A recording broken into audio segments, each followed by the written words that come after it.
प्रिया अपनी बिल्ली मिस्टी के साथ मुंबई के एक छोटे से फ्लैट में रहती थी।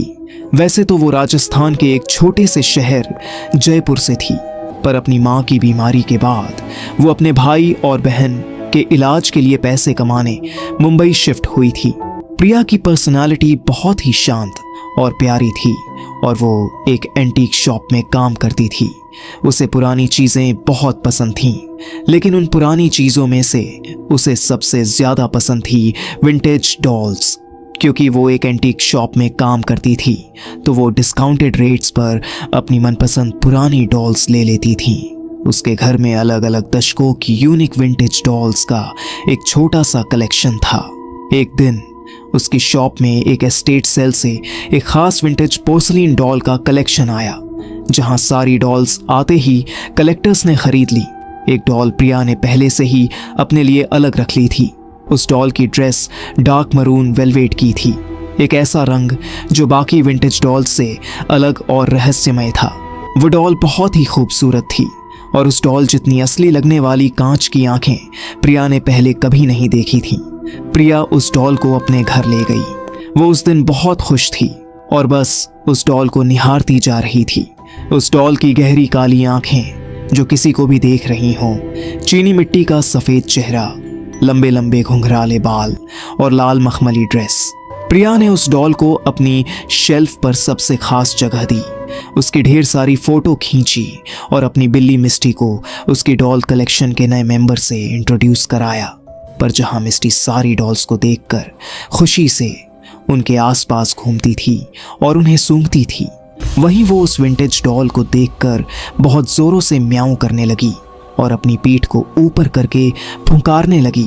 प्रिया को यह बात थोड़ी अजीब लगी, पर उसने सोचा कि मिस्टी शायद डॉल की पुरानी महक से परेशान हो रही होगी, तो उसने डॉल को अपनी शेल्फ पर रखा और सोने चली गई। प्रिया की बिल्ली मिस्टी, जो हमेशा उसके पास सोती थी, कमरे से बाहर भाग गई। अगली सुबह ऑफिस जाने से पहले मिस्टी डॉल को देखकर जोर से म्याऊं कर रही थी। जैसे ही प्रिया घर से निकलने वाली थी, मिस्टी ने उसकी साड़ी पकड़ ली और उसे खींचकर उसके शेल्फ के पास ले जाने लगी। प्रिया ने मिस्टी को डांटा, लेकिन वो सुन ही नहीं रही थी। प्रिया ने गुस्से में मिस्टी को बेडरूम में बंद कर दिया और शॉप के लिए निकल गई। उस दिन उसका अपने एंटीक स्टोर में सबसे खराब दिन गुजरा। हमेशा सबसे विनम्रता से बात करने वाली प्रिया अपने सबसे पुराने कस्टमर से बहस करने लगी और उसे पता नहीं उस पर इतना गुस्सा आ गया कि वो उस पर चिल्ला दी। उसके बॉस ने उसी वक्त प्रिया को बहुत डांटा और उसे वार्निंग दे दी कि अगर ऐसा दोबारा हुआ तो उसे काम से निकाल दिया जाएगा। प्रिया को कुछ समझ नहीं आया कि उसे अचानक इतना गुस्सा कैसे आ गया। वो रोते रोते वापस घर गई। उसने अपने बेडरूम का दरवाज़ा खोला और तभी मिस्टी जोर से म्याऊं करते हुए भागने लगी, लेकिन रोती हुई प्रिया का चेहरा देखकर वो शांत हो गई। प्रिया उस रात जल्दी सो गई थी। सोते हुए उसे किसी की धीमी सिसकी सुनाई दी, एक अजीब सी रोने की आवाज़ जो उसने कभी नहीं सुनी थी। तभी उसने देखा कि उसके कमरे के कोने में कोई खड़ा हुआ उसे घूर रहा है। अंधेरे की वजह से वो उसे ठीक से देख नहीं पा रही थी। उसने बिस्तर से उठकर देखा तो वहाँ कोई नहीं था, बस वहाँ वो विंटेज डॉल पड़ी थी, जिसे प्रिया ने वापस शेल्फ पर रख दिया और फिर से सोने चली गई। उस रात प्रिया को एक सपना आया जिसमें वो अपने कमरे में थी और वहाँ एक बहुत ही अजीब सी दिखने वाली लड़की जैसी कोई थी, जिसके बड़े बड़े काले खाली आँख के गड्ढे थे। उसके हाथों की उंगलियां लंबी और हड्डियों जैसी नुकीली थीं और उसका पूरा शरीर सड़े हुए मांस जैसा ग्रे रंग का था। वो जगह जगह से फटा हुआ था और उसमें से कीड़े निकल रहे थे। धीरे धीरे वो प्रिया के पास गई और उसका गला घोंटने के लिए आगे बढ़ी। प्रिया डर के मारे जोर से चिल्लाई, पर वो लड़की उससे ज्यादा जोर से एक भयानक सिसकती हुई हंसी हंसने लगी और उसने अपनी लंबी नुकीली उंगलियों से प्रिया के चेहरे पर खरोंच मारी। डर के मारे प्रिया की आंख खुल गई, लेकिन तब उसने देखा कि वो विंटेज डॉल उसके तकिए के पास रखी है और उसकी आंखें अब प्रिया की तरफ घूर रही थीं। प्रिया की चीख निकल गई। उसकी चीख सुनकर उसकी बिल्ली मिस्टी भागती हुई कमरे में आ गई।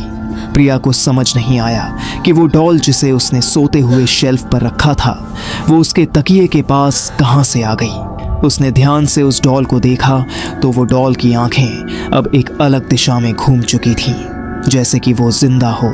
प्रिया कुछ समझ पाती कि इससे पहले ही प्रिया की बिल्ली मिस्टी ने उस डॉल को अपने पंजों से पकड़ा और उसे शेल्फ से नीचे गिरा दिया।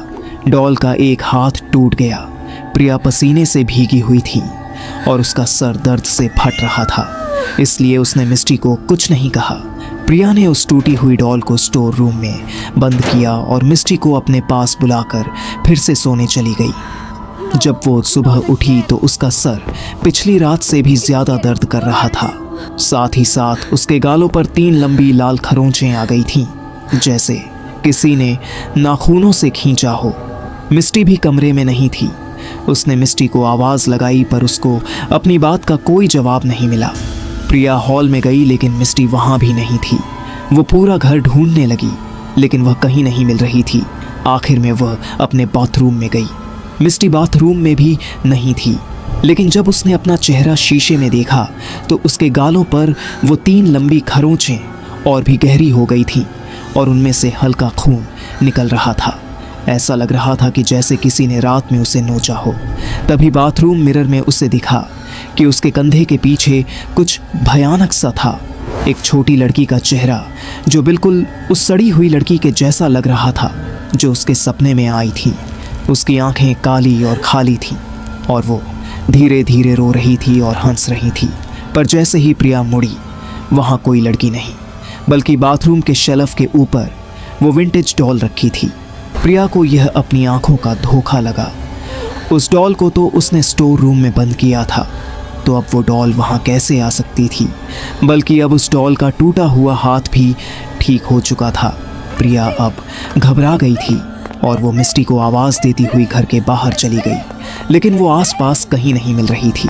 जब वो वापस घर में घुसी तो उसके होश उड़ गए। वो विंटेज डॉल अब स्टोर रूम के दरवाजे के सामने बैठी थी। डॉल की मखमली ड्रेस के आसपास छोटे छोटे खून के धब्बे थे। जब प्रिया ने स्टोर रूम का दरवाज़ा खोला तो उसके रोंगटे खड़े हो गए। वहाँ उसकी बिल्ली मिस्टी की बॉडी पड़ी थी। मिस्टी मर चुकी थी और यह देखकर प्रिया की हालत खराब हो रही थी। उसे समझ आ गया था कि ये विंटेज डॉल कोई आम डॉल नहीं है। उसने इंटरनेट पर हॉन्टेड डॉल्स से जुड़ी इंफॉर्मेशन सर्च करनी शुरू कर दी। इंटरनेट पर उसने न्यूज़ पढ़ी तो कई लोगों को उनकी विंटेज डॉल्स हॉन्ट कर रही थी। उनके घर में अजीब आवाज़ें आना या उनके पालतू जानवरों की रहस्यमय मौत। ये सब न्यूज़ पढ़कर प्रिया और ज़्यादा डर गई थी। टेप से सील किया और उसे अपने फ्लैट के बाहर कचरे के डब्बे में फेंक दिया। उस रात यह सारा किस्सा उसने अपनी छोटी बहन को फ़ोन पर बताया, लेकिन अगली सुबह प्रिया के फ्लैट से उसकी डेड बॉडी मिली। पुलिस रिपोर्ट के अनुसार उसकी गर्दन टूटी हुई थी और उसकी बॉडी के पास वही विंटेज पोर्सलिन डॉल बैठी थी। उसकी कांच की आंखें प्रिया की लाश को घूर रही थीं, जिसे उसकी एंटीक शॉप में काम करने वाली एक सहेली अनजाने में अपने साथ ले गई, क्योंकि उसे लगा कि ये तो सिर्फ एक खूबसूरत पुरानी डॉल है। आजकल कुछ पैरानॉर्मल एक्सपर्ट्स इंटरनेट पर यह भी कह रहे हैं कि कुछ पुरानी डॉल्स में मृत बच्चों की आत्माएं फंस जाती हैं जो अपनी दुखद मौत का बदला लेना चाहती हैं। तो कई जगह इन हॉन्टेड डॉल्स पर पादरी और तांत्रिकों ने एक्सोर्सिज्म भी किए हैं। दोस्तों, आपको क्या लगता है? क्या पुरानी डॉल्स सच में हॉन्टेड हो सकती हैं? क्या उनमें सच में मृत आत्माएं रहती हैं?